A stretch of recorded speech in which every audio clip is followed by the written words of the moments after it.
Olá, vou falar para vocês hoje sobre esquizofrenia.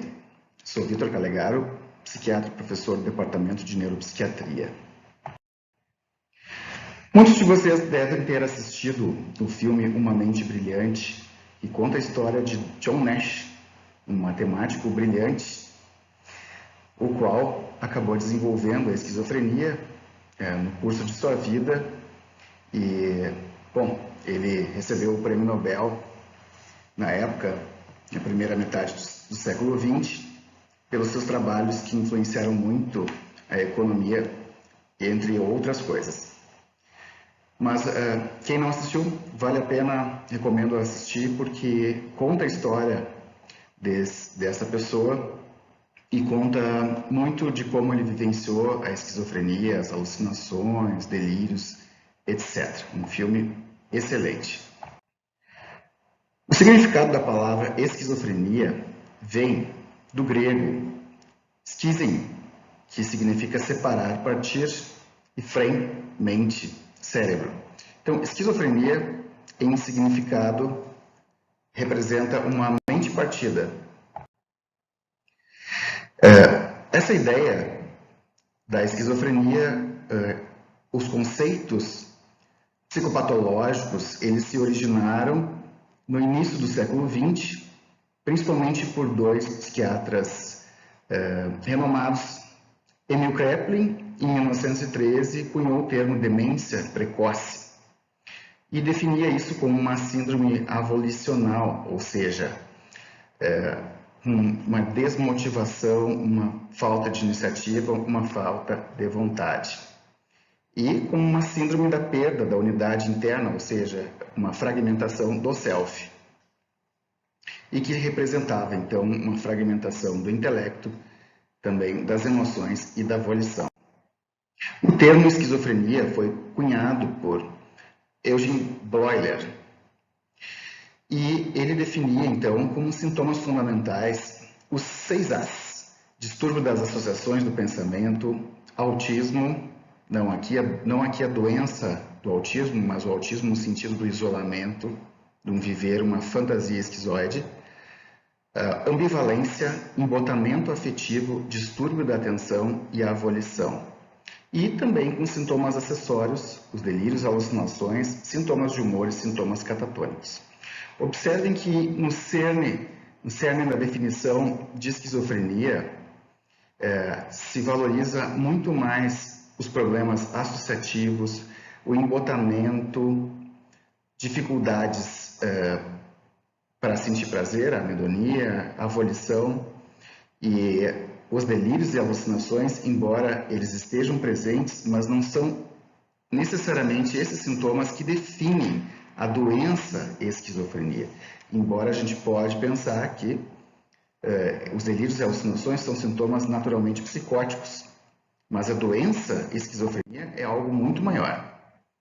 O Schneider, ele colocava sintomas de primeira ordem, que foram considerados como essenciais, importantes fatores indicativos de esquizofrenia até o DSM-4.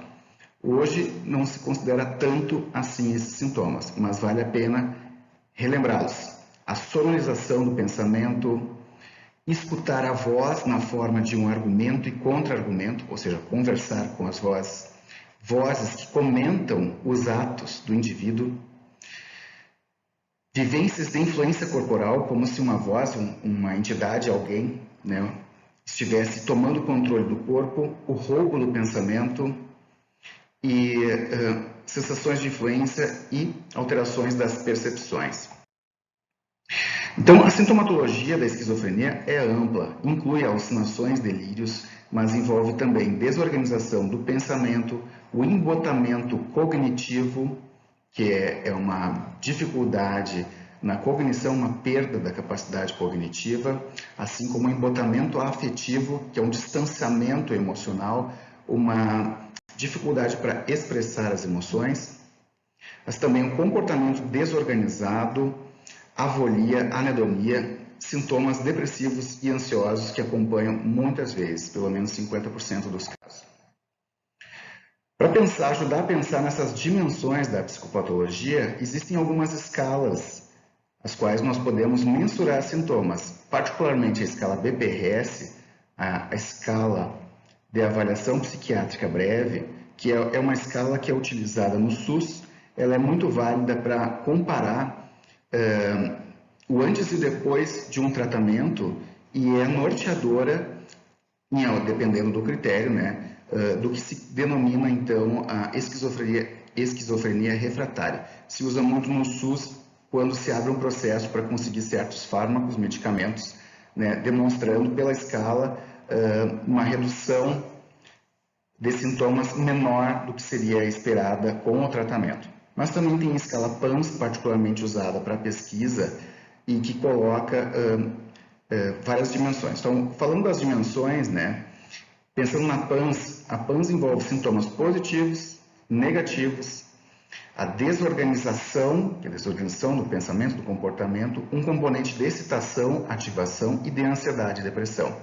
Então, basicamente, essas mesmas dimensões se encontram na escala BPRS. Vejam, então, que a gente está falando, em termos de esquizofrenia, não é somente psicose, mas envolve uma série de outros sintomas.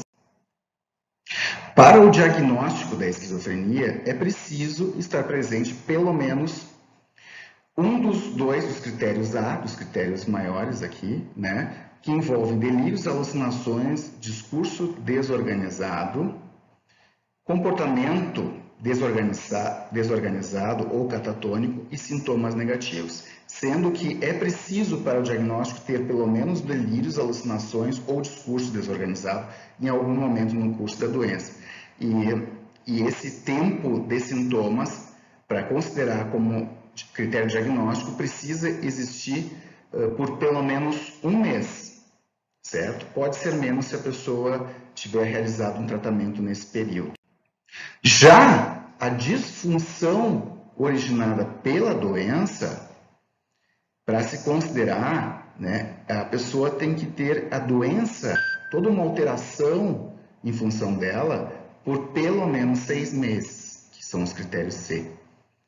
Né? Então, pelo menos um mês de sintomas que precisam satisfazer o critério A, são sintomas positivos, aliás, tem sintomas positivos e negativos, mas os sintomas do critério A, né?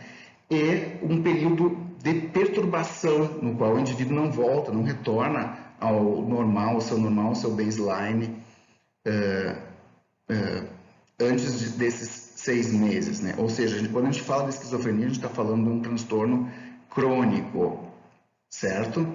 Há outras denominações de psicoses quando esse quadro se resolve antes desses 6 meses.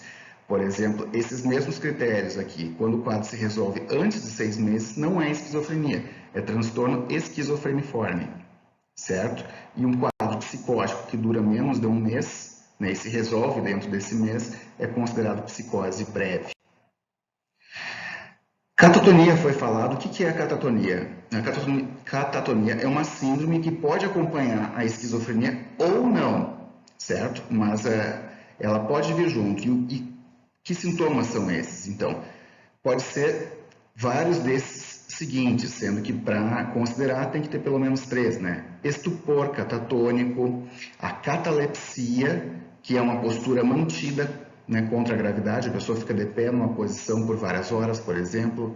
A flexibilidade séria, que é a pessoa fica numa certa posição e mantém aquela posição com uma certa resistência ao posicionamento pelo examinador, como se fosse séria de cera, como se fosse um boneco de cera. Mutismo, negativismo, que aqui quer dizer uma oposição com relação à intervenção do entrevistador, certo? Seja verbal, seja através dos movimentos. Uma posturas bizarras, maneirismos, certo? Estereotipias, agitação, pode ser uma agitação catatônica, que é um tipo de agitação psicomotora, mas parece desproposital, a pessoa simplesmente fica inquieta, por exemplo, balançando, certo? Caretas, ecolalia e ecopraxia. Então, pela CID-10, ainda tem essa definição de alguns subtipos da esquizofrenia. No DSM-5 não se classifica mais em subtipos, certo? Porque esses subtipos eles podem ter uma variação, eles podem mudar ao longo da vida.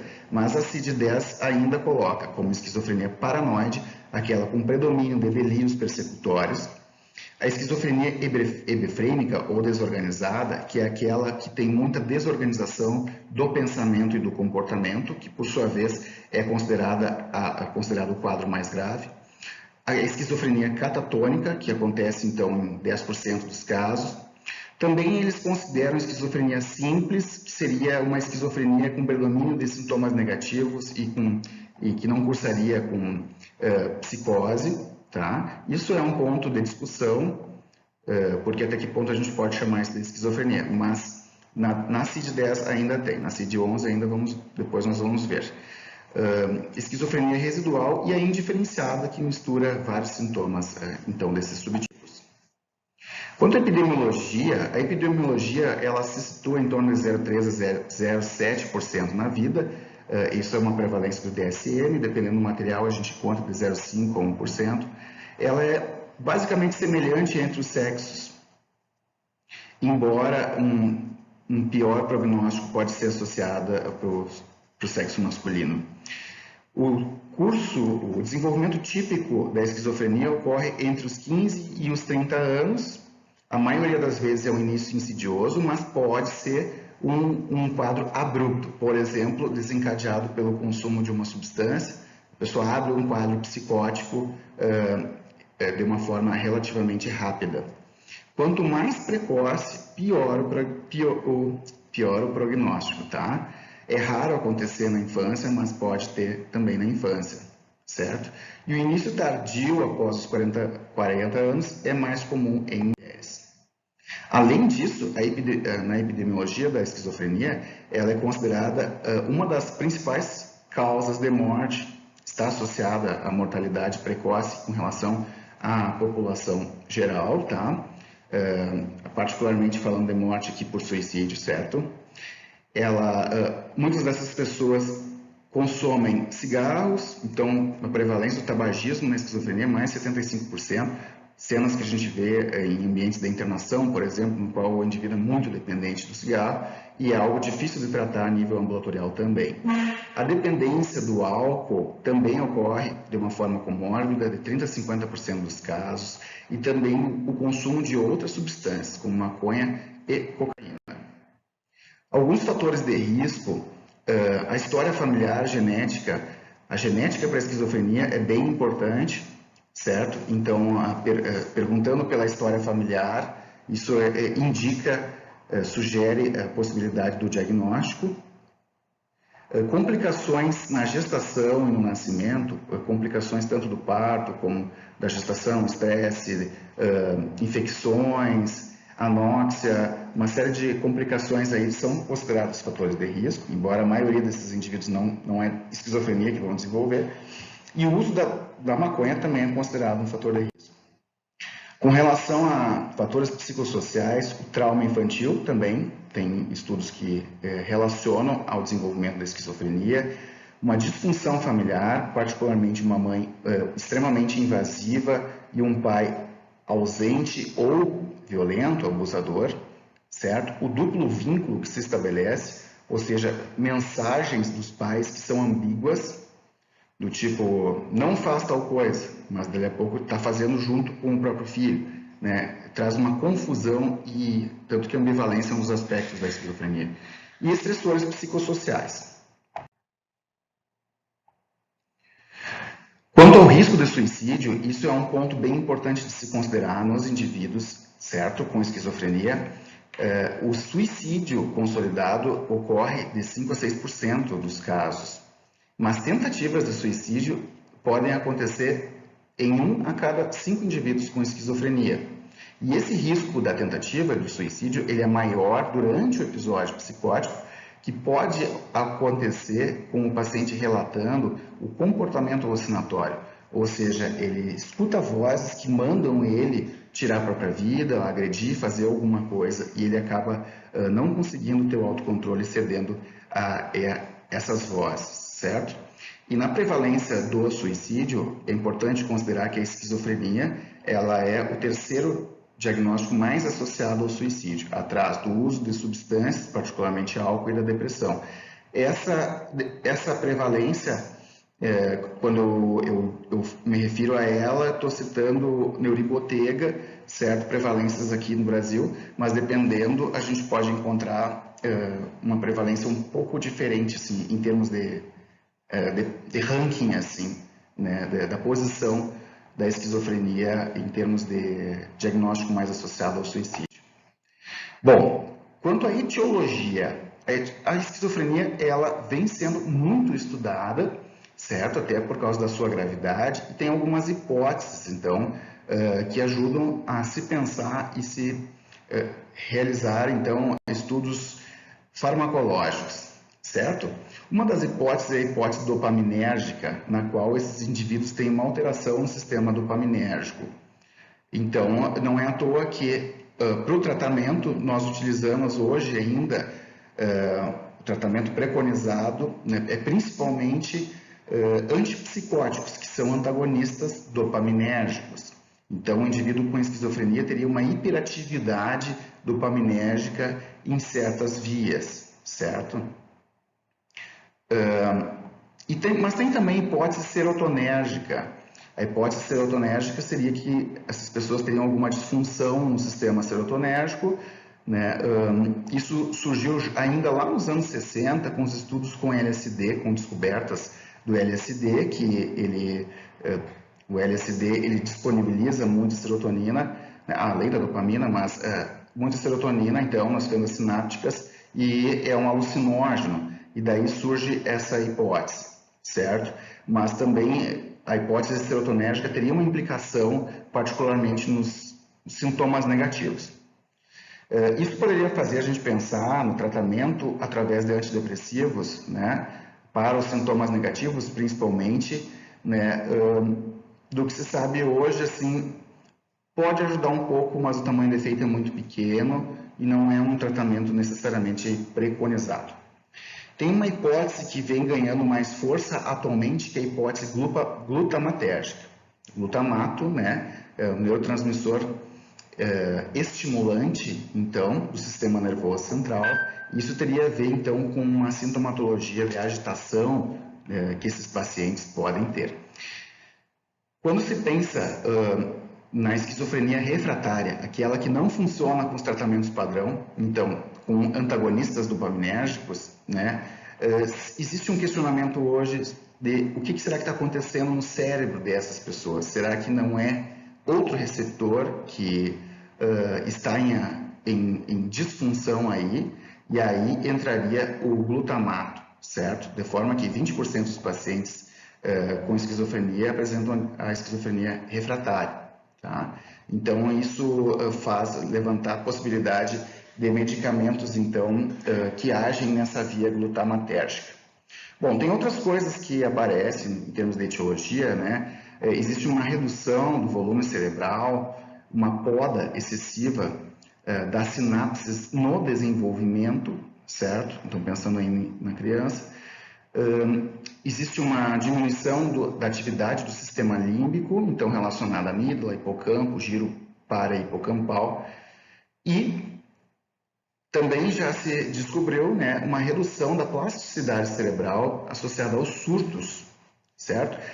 A definição do surto, que muitas vezes é utilizada de forma errada, né, no senso popular, tive um surto, mas está querendo dizer que é um ataque de pânico. Isso não é um surto, tá? A definição nesse contexto de surto é algo que acontece, uma crise aguda, mas na qual a pessoa depois do surto ela não retorna ao seu normal, ela não volta ao seu basal. E isso pode estar associado, então, a essa redução da plasticidade. Existe uma excitotoxicidade, tá? Com aumento do estresse oxidativo nos surtos, mesma coisa no episódio maníaco do transtorno bipolar, que em última análise leva a uma lesão cerebral, perda de neurônios, perda de células aí, certo? E o BDNF, né, que é o fator neurotrófico derivado do cérebro, Essa é uma substância ali que ela auxilia na reparação dos danos moleculares e celulares, certo? Então, teria uma redução nos surtos. Exames de neuroimagem mostram, então, que pessoas com esquizofrenia podem aumentar os ventrículos, ter uma redução do volume cortical, né, do volume cerebral, com aumento, então, desses ventrículos. Então, será que é o desenvolvimento anormal do cérebro dessas pessoas?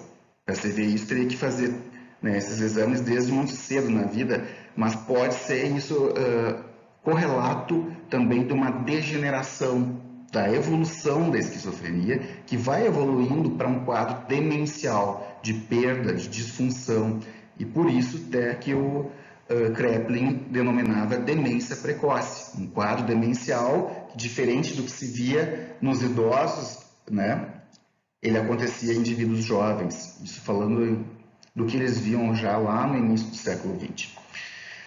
Exames com ressonância magnética funcional, né, mostram então uma redução do complexo hipocampo-amígdala e do giro para-hipocampal esquerdos, que teria a ver então com essa disfunção do sistema límbico, né, e exames de PET scan mostram uma hipoatividade então dos lobos frontais e uma hipoatividade dos gânglios basais. Com relação à esquizofrenia e maconha, esse é um ponto que vem sendo bem estudado também nos últimos 20 anos e já está bem demonstrado que existem alguns genes que são relacionados ao risco do desenvolvimento da esquizofrenia após o uso da maconha. Então, isso não é para todo mundo, mas para quem nasceu premiado com aquele gene, com aquela genética, uma vez que a pessoa consome a maconha, aquele gene ele faz com que a pessoa desenvolva, então, um quadro que pode ser não somente a esquizofrenia, tá? Tem um aumento do risco de mais ou menos umas 4 vezes na população, né, do desenvolvimento da esquizofrenia para quem consome maconha. Mas não é só a esquizofrenia, a pessoa pode desenvolver também o transtorno esquizofreniforme, ou seja, fica por um tempo com uma esquizofrenia mais, de uma duração mais curta, por exemplo, mas pode evoluir para a esquizofrenia. E o transtorno psicótico breve também, né, induzido, né, no caso, pela própria droga. E esse risco ele é maior ainda em crianças e adolescentes. Esse é um ponto que ele é bem discutido hoje com relação a políticas, né, legislação e tal, quando se fala na questão da liberação da maconha. Então, quando se coloca isso, se coloca que uma liberação, uma descriminalização, uma liberação do uso da droga, né, que está a favor de interesses econômicos aí de indústrias, por exemplo, indústria tabagista mesmo, né, que perdeu força nesses últimos anos, né, isso poderia levar então uma avalanche de transtornos psicóticos aí na população e um aumento desse problema de uma maneira geral. Certo? Outras alterações que acontecem na esquizofrenia são alterações posturais. A pessoa vai tendendo a um sedentarismo, até pela avolia, anedonia, né? E ela pode ficar com uma postura mais corcunda, né? Seria em termos gerais, assim. Ou seja, ela vai tendo alterações na coluna e isso pode levar a dor e pode levar a outros problemas. Os indivíduos com esquizofrenia podem ter problemas cardiovasculares, mais frequentemente que a população em geral, por vários fatores, além do sedentarismo, né, a questão do tabagismo, né, e outras coisas.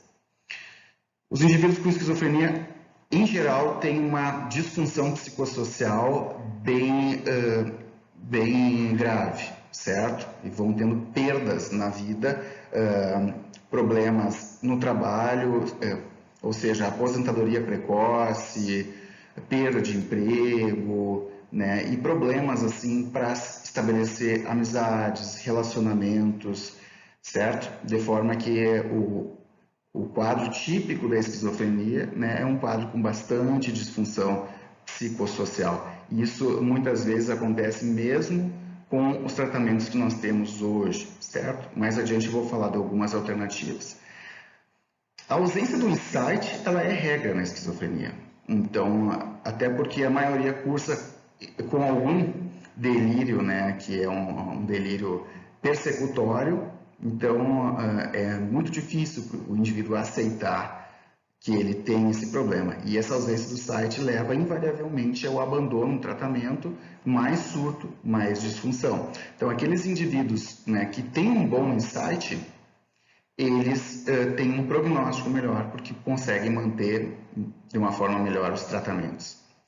Existe algo que se chama depressão pós-esquizofrênica, que não pode ser confundido com sintomas negativos da esquizofrenia. Isso tem que ser bem abordado nas consultas ambulatoriais, particularmente depois do surto psicótico. Ainda mais se o indivíduo tem algum insight, pense no primeiro surto, segundo surto, no início da doença, o indivíduo reflete sobre o que aconteceu e ele pode ter feito várias coisas que causam dano, tanto para ele quanto para as pessoas, enfim, e ele pode entrar num processo de culpa, numa depressão depois disso, né? Depois de receber o diagnóstico, se ele tem insight, ele entende que tem uma doença que é para a vida inteira, e isso pode ser, então, um grande gatilho para uma tentativa de suicídio. E outra questão também é a agressividade, a violência que pode acontecer influenciada pela psicose, pela paranoia. Muitas vezes o indivíduo ele fica agressivo, agitado, porque na mente dele ele tem medo. Ele acha que os outros estão querendo a morte dele, estão querendo prender ele. E aí ele pode se tornar agressivo como uma forma de autodefesa. Mas não somente isso, também pode ser em função de alucinações, vozes de comando e tal. Diga-se de passagem, né, as alucinações mais comuns no quadro da esquizofrenia são as alucinações auditivas. Mas não é qualquer alucinação, certo? Do tipo escutar uma batida na porta, escutar alguém chamando pelo nome. Isso às vezes não é nem alucinação, são ilusões auditivas. Mas a alucinação típica da esquizofrenia é a conversar com alguém que não existe. Podem ser várias vozes, podem ser vozes que conversam entre elas, que discutem, que comentam o comportamento. E aí a gente vai lembrar dos sintomas schneiderianos, né, do Kurt Schneider. Tá bem? E algumas dessas vozes podem ser, né, do mal. E dizer para esse indivíduo tirar a própria vida ou até mesmo ir em algum lugar e cometer algum crime, certo? Quando se fala isso, é preciso levar em consideração que, apesar da agitação, da agressividade ser algo que pode acontecer no indivíduo esquizofrênico, mas é muito mais provável que o indivíduo com esquizofrenia, em função do estigma e de tudo mais, ele sofra mais violência na sociedade do que ele seja agressivo. Com relação ao curso da esquizofrenia, o curso típico é de sintomas pré-mórbidos, certo? Entre esses sintomas, tem até estudos que mostram um pré-mórbido de um QI, um quociente intelectual, menor com relação à idade e à média da população geral, algo que diferencia esquizofrenia do transtorno bipolar, por exemplo. O transtorno bipolar muitas vezes pode ter um QI mais elevado do que a média, comparando com a idade, né, isso na população. Os indivíduos com esquizofrenia, então, eles podem vir, né, eu não estou falando de uma deficiência intelectual, mas um QI um pouco menor do que seria o esperado. E muitas vezes esse indivíduo, ele vem já de uma personalidade esquizoide, que é um grande fator de risco. Existe um contínuo, que é o contínuo esquizoide, esquizotípico, transtorno esquizofreniforme e esquizofrenia, sendo que a esquizofrenia, né, pensando nesse espectro, é o mais grave que pode acontecer. Mas, em geral, esses indivíduos vêm já de uma vida de poucas relações, de pouco interesse social, certo? Não é timidez de uma personalidade esquiva, porque na timidez a pessoa quer se socializar, mas tem dificuldades, né? Aqui não, é uma coisa um tanto quanto autística, no sentido de não se importar muito com os outros, em ter amigos, em ter namorada. Às vezes esses indivíduos são até mesmo assexuados, não têm interesse sexual, nem masturbação, por exemplo, certo? Então esses são primórdios que podem indicar e ajudar depois na hora do diagnóstico, tá? Depois do primeiro surto, pode existir um deterioro progressivo, e esse deterioro daí tem cursos diferentes, né? Ele pode ser progressivo de fato, quando ele vai perdendo função com o passar do tempo gradativamente, mas ele pode ser em forma de escadinha, assim, a cada surto ele perde um pouco mais de funcionalidade. Se o surto, em geral, ele não dura tanto tempo, né, com o tratamento se interrompe o surto, sintomas positivos, as alucinações, os delírios e tal, né, e isso com o tratamento pode durar alguns meses, semanas ou meses e tal, né? O que melhora mais rápido são as alucinações, os delírios demoram mais tempo para melhorar. Mas o que é pior são os sintomas negativos. O indivíduo termina com esses sintomas positivos e segue com sintomas negativos, com embotamento afetivo, cognitivo, dificuldade para se concentrar, desinteresse pela vida, pelas coisas, desinteresse por atividades sociais, por atividades de lazer, certo? Fica com interesses muito restritos, assim. Depois dos surtos, o indivíduo pode recuperar parcialmente essa funcionalidade, mas em geral, ao longo da vida, ele vai tendo perdas. Então, com relação ao tratamento, né, existem os antipsicóticos de primeira geração, que se chamavam antipsicóticos típicos. Hoje já nem se fala muito esse termo, mas são da primeira geração, que são os que surgiram lá nos anos 50, 60 ainda, né, que tem a ver com a própria descoberta da hipótese dopaminérgica. Entre eles, então, o haloperidol, droperidol, zuclopentixol, são representantes aí. Então, dos típicos, existem aqueles com alta potência antipsicótica, que são esses que eu citei. Eles sedam menos, mas eles dão muito mais efeitos extrapiramidais. De forma que na nossa prática, aqui no Brasil, é muito comum a associação do haloperidol com o biperideno, por exemplo, para uso contínuo a nível ambulatorial, para reduzir os sintomas extrapiramidais, ou seja, rigidez, tremores, o parkinsonismo que pode vir associado ao uso destes medicamentos. Já tem os antipsicóticos de baixa potência, são a clorpromazina, levomepromazina e tiroidazina, são muito seletivos, mas têm poucos efeitos extrapiramidais, que poderia ser uma vantagem por um lado, mas esses medicamentos, para terem um efeito antipsicótico nos sintomas positivos, eles precisariam de altas doses, muitas doses. Então, são esses medicamentos que causam sintomas colinérgicos e tal, a pessoa fica, por exemplo, com cialorreia, né? Coisas que, cenas assim que estigmatizam muito os pacientes, né? Que devem ser evitadas. Na prática, hoje em dia, havendo opções, se usam às vezes em doses baixas pelo efeito sedativo, para tratar agitação, insônia, isso a nível ambulatorial falando. Então, os principais medicamentos hoje para o tratamento da esquizofrenia são os antipsicóticos de segunda geração, que os de primeira são simplesmente antagonistas dopaminérgicos, tá? Antagonistas do receptor D2. Esses aqui são antagonistas da dopamina e da serotonina, ou seja, eles exercem mais ação em algumas vias, tá? Que estão relacionadas à psicose e com relação às vias que afetam o sintoma, a via da psicose seria a via mesolímbica, né? E as vias que afetam mais os sintomas negativos, que implicam sintomas negativos, que são bloqueadas ali pelos típicos, né? Elas não são tão bloqueadas pelos de segunda geração, que são a via, então, mesocortical, túbero-infundibular. A túbero-infundibular pode causar um aumento da prolactina. Dependendo desses aqui, pode ter um aumento expressivo, particularmente risperidona, por exemplo, né? Mas outros nem tanto.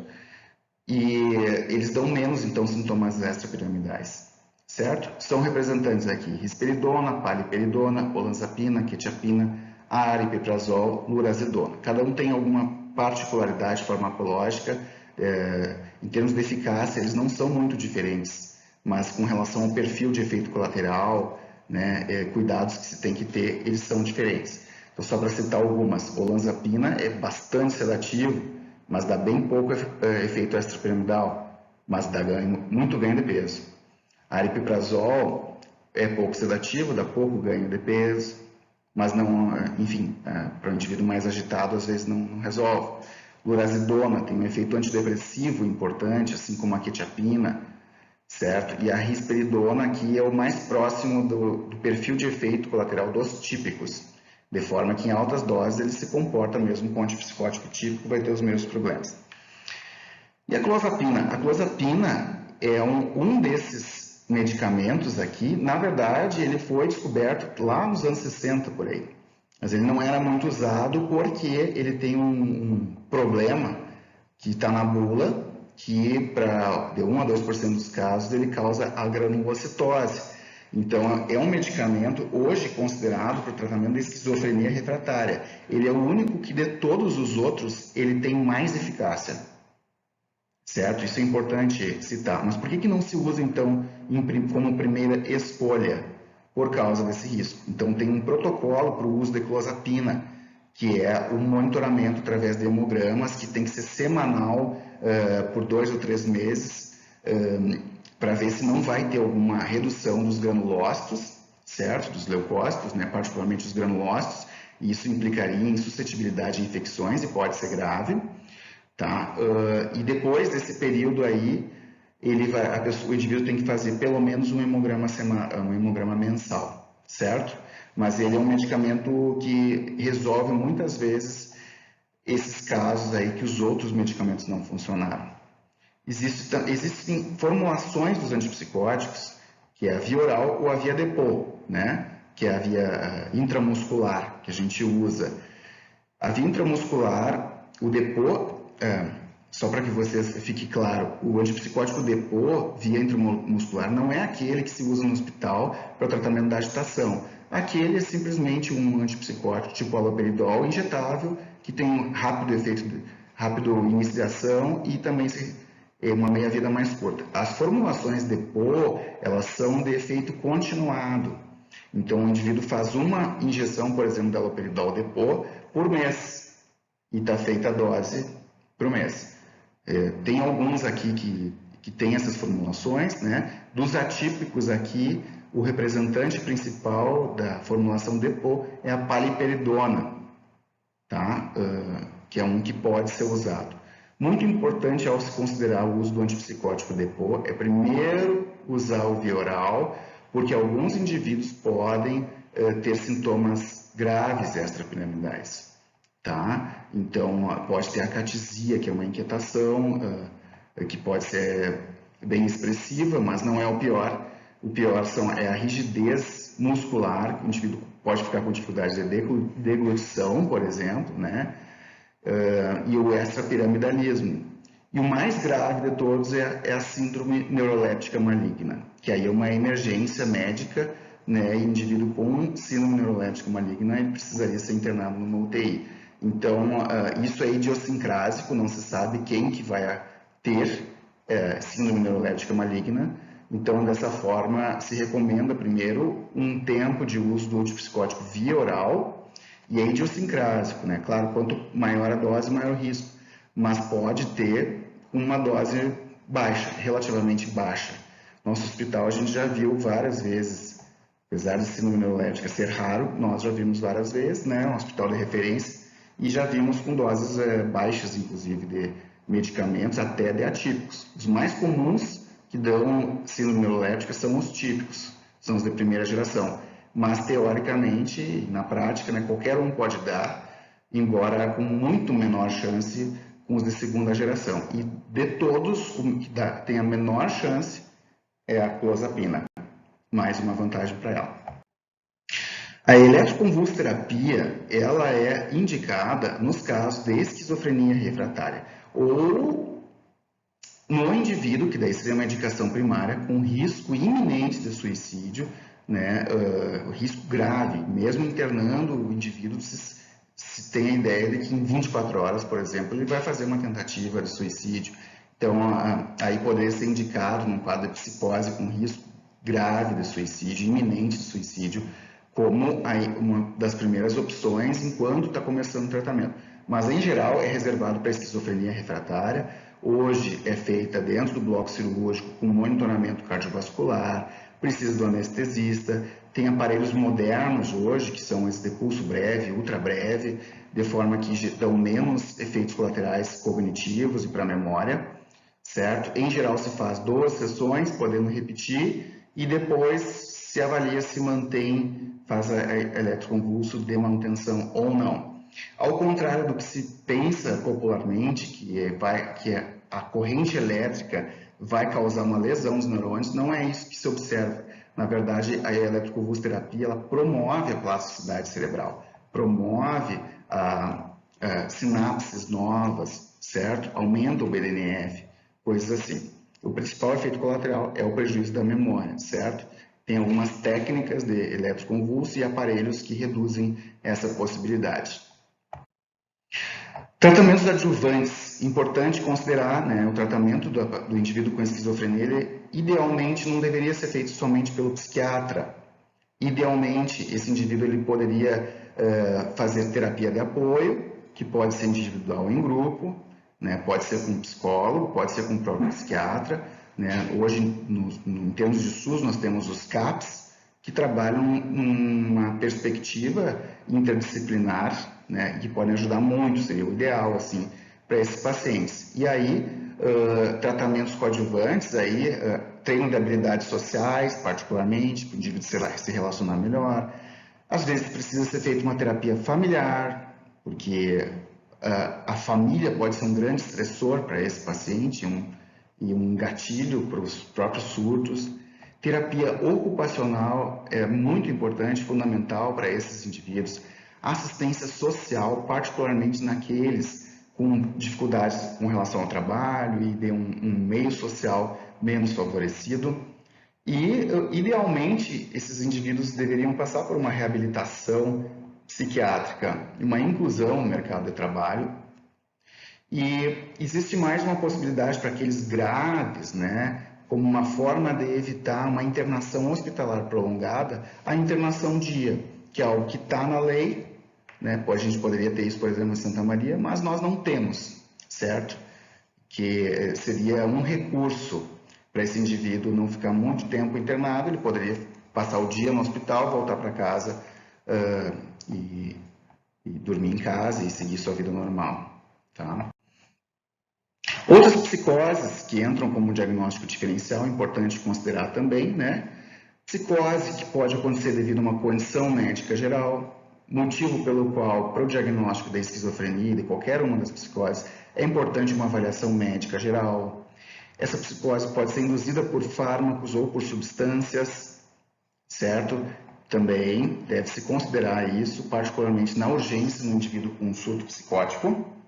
Primeiro, considerar que ele pode ter um quadro médico geral, ou consumir uma substância, ou até um medicamento, certo?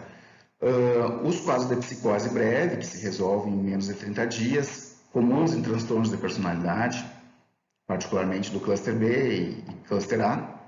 O transtorno esquizofreniforme, aí, que eu já tinha mencionado, tem uma duração menor que a esquizofrenia, esse indivíduo ele volta ao normal, ele não completa o quadro da esquizofrenia. Tem um transtorno delirante também, que é um quadro que cursa principalmente com delírios, quase não cursa com alucinação. É um tipo de delírio nuclear que esse indivíduo tem, tá? Ele não tem os outros sintomas negativos da esquizofrenia, mas apesar disso ele costuma ser bem difícil de tratar, exige altas doses de medicamentos e tratamento cognitivo associado. Existe o transtorno esquizoafetivo também, que é um diferencial aqui, que é aquele indivíduo que tem sintomas da esquizofrenia, mas apresenta vários sintomas de humor como um transtorno bipolar junto. Mas para ter esse diagnóstico, ele tem que ter os surtos maníacos, depressivos, né? E fora desses surtos, desses episódios, melhor dizendo, fora desses episódios, ele mantém um quadro psicótico. E também os transtornos da personalidade, que são transtornos da personalidade que são psicóticos, mas não é essa psicose que a gente está falando de delírio, alucinação, alteração do comportamento, né? São, nesse sentido, uma organização da personalidade num nível psicótico, mas não chega a ter delírio e alucinação. Então, concluindo, a esquizofrenia é uma doença crônica e grave, traz severos prejuízos funcionais, ocupacionais e interpessoais. Né? A questão do insight é um fator limitante do tratamento e é fundamental se trabalhar essa questão do insight, e isso vem muito pelo vínculo, né, com os pacientes e com a ajuda da família. Muitos cursam com risco de violência, isso não é regra, mas alguns apresentam esses quadros, né? E a evolução típica é de um quadro demencial mais precoce, particularmente quando não se realiza o tratamento recomendado, com essas interrupções de tratamento, certo? Então, concluo por aqui a nossa aula e até a próxima.